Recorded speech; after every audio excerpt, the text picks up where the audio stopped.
Assalomu alaykum va rahmatullohi va barakatuh. Qadar haqida muxtasar siylamani keyingi darsligini boshlaymiz. Bu darsimizni boshlashdan oldin shu ko'rayotgan videolarga bitta like, podpiska, izohlarda fikringizni qoldirib qo'ysanglar, ko'pchilik insonlarga ulashgan bo'lardik. Zero bu ham dinimiz yo'lida bir da'vat deb hisoblasak ham bo'laveradi. Hop, bo'lmasam boshladik. Bugun o'qiydigan mavzuyimiz xohish iroda martabasini o'qib o'rganib chiqamiz.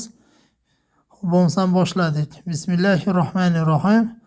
Alloh taolo osmonlar va yerdagi barcha mavjud va mavjud bo'lmagan narsani xohlovchisidir. Qaysi bir narsa mavjud bo'lsa, u Allohning xohishi bilan mavjuddir. Qaysi bir narsa mavjud bo'lmasa, u ham Allohning xohishi bilan mavjud emasdir. Ushbu ma'no Qur'oni Karimda aks etilgandir.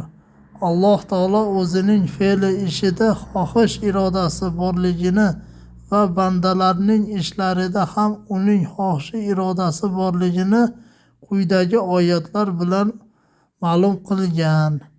Xo'p, u Qur'on olamlarga eslatmadan boshqa narsa emasdir. Sizlardan to'g'ri yo'lda bo'lishni xohlovchilar uchundir. Olamlarning Robbi Alloh xohlamasa, sizlar xohlay olmaysizlar deb murojaat qildi. Takvir surasi 28-29 oyatlarda. Sam'oniy oyatning tafsirida shunday deydi: Sizlardan to'g'ri yo'lda bo'lishni xohlovchilar uchundir.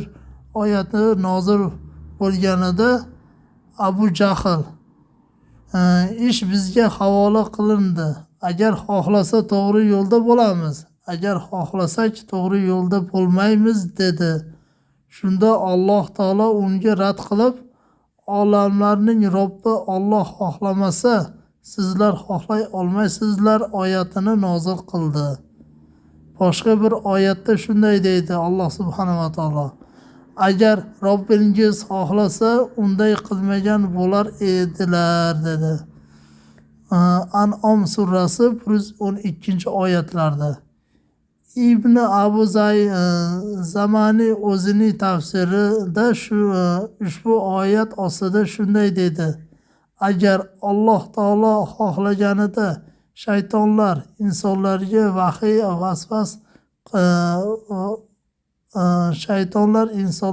vahiy vasvas qilmagan bo'lar edilar dedi. Alloh taolo aytdi: Agar Alloh xohlaganda urushmagan bo'lardilar, lekin Alloh o'zi xohlagan ishni qiladi. Baqara surasi 253-oyatda. Alloh taolo ushbu oyati bilan insonlarning fe'llari uning xohishi bilan yuzaga kelishini bayon qildi.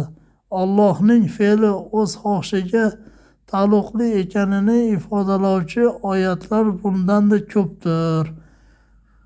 Xo'p, videomiz ozgina yoqqan bo'lsa, bitta like, podpiska bosib qo'yinglar.